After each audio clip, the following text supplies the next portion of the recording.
The American Ninja series has been on my radar now for a number of years, and yet I still find myself terrifically lethargic about it.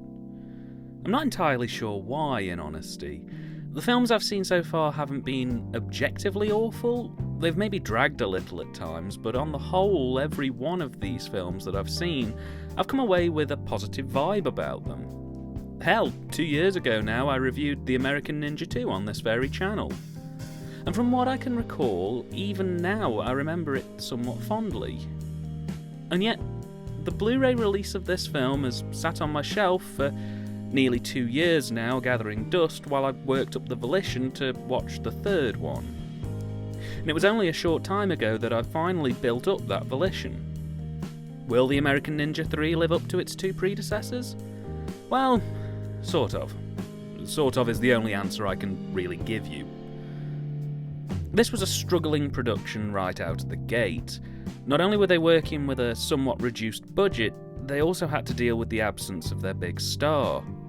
Chriddof, who by this point had grown weary of martial arts movies and was upset that the new movie was being predominantly shot in South Africa during a period of apartheid, had decided that 2 American Ninja movies was more than enough and turned down an appearance in this one, leading to his replacement being none other than cyborg cop's David Bradley. No, not that one. And this was actually Bradley's first feature film to boot. Because of the recasting, several elements of the original script, which had Chriddof in mind, had to be altered or slightly rewritten. Though honestly, it doesn't seem like all that much has changed, and I'll explain why shortly. The American Ninja 3 opens in 1979 at the final of a judo competition where a young Sean Davidson is there to watch his father compete in a martial arts tournament. Sean goes to visit his father only to witness him being gunned down by gangsters. Distraught, Sean meets up with his father's old martial arts trainer, who over 10 years moulds him into the new American Ninja, played by Bradley. Sean enters a martial arts competition on the island of Triana, and before things get underway, he bumps into none other than Curtis Jackson, played once again by Steve James. They also meet a new chap called Dexter, who tags along for the adventure.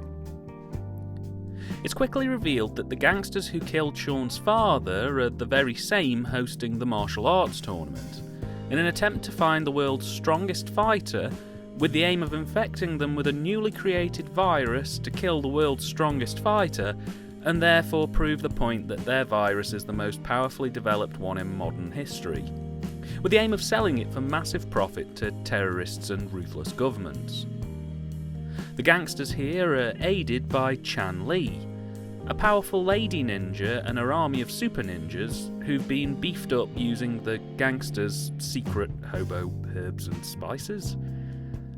Sean is captured and infected with the virus, and thus a race against time begins to find a cure, destroy the virus, beat up the gangsters, and show these worldwide fighters who's the new American Ninja.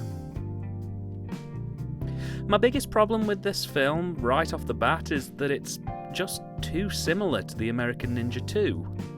Don't get me wrong, I mean, there are facets from this film that do stand out on their own merit, but at the end of the day, a sequel shouldn't so closely mirror its predecessor that it feels almost like an identical movie. And this film is pretty much that. But I think I know why. This film was written by Gary Conway, who also wrote The American Ninja 2. In fact, it's pretty much the only other film he's ever written. He's more of an actor than a writer.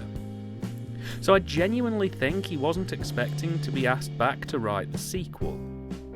I don't think he had any new ideas to bring to the table. So I think he cribbed his own earlier script, added a couple of bells and whistles, and then went to collect his paycheck. But hey, you tell me if this sounds familiar.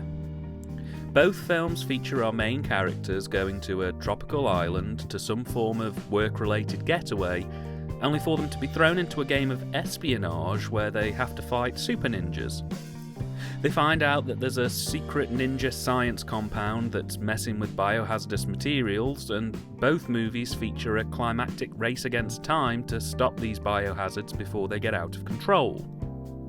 And to top it all off, both of these biohazards involve genetically altering ninjas in one way or another.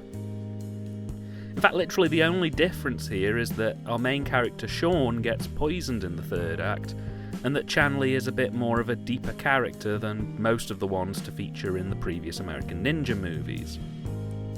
Even Jackson repeats a few of his lines from previous films. They even redo his "stay down" line, which, I mean, it was funny the first time, but here it's just way too self-aware and awkward. The script hasn't got nearly enough unique elements about it to warrant its existence. As for our leads, I'm not going to do a direct compare and contrast here because ultimately Dudikoff and Bradley play their characters in very different ways. I suppose your preference will depend on what you like in your characters. To me, Bradley comes across as more human, more emotive, and he's absolutely not cut from the cool, strong, silent type cloth. I mean, I think they mention him actually being the American Ninja once, maybe twice, and that's about it. The role he's playing here is most definitely not your typical action hero type. By contrast, Dudikoff's performance in the previous two American Ninja films were cold and a bit sociopathic at times. I was getting serious Dennis Reynolds vibes off him at one time or another. He's silent and exudes coolness. Because of that, he doesn't really have a tremendous amount of character beyond he's cool, which is archetypical of action heroes for the time. So, I don't know. I can appreciate them both equally for what they bring to these films, and I mean, it's not like we can do a clean compare and contrast because they both never appeared together in an American Ninja film. While the plot isn't exactly original, I do have to turn my attention to the fight scenes, which are probably the best thing about this film. One thing that can always be said about this series is that the fight choreography clearly shows an attention to detail, and there's some absolutely corking moments in this one. In particular, there's a sort of underwater fight scene, which, while probably not the best edited for the time, still looks pretty awesome. There's not a terrific amount of draw distance either on punches and kicks, and a real attempt has been made to make each hit and kick look like it's actually landing. Throw in some pretty decent big fall stunts, and you end up with something that's actually visually quite impressive. This film was directed by Cedric Sundstrom, and being blunt, while he does appear to have quite a few credits under his belt, apart from this movie and the American Ninja 4, there's almost nothing else of note. To that end, the direction is a touch uninspiring. Don't get me wrong, it's cinematic. We're certainly not into TV, movie, or direct-to-VHS territory here.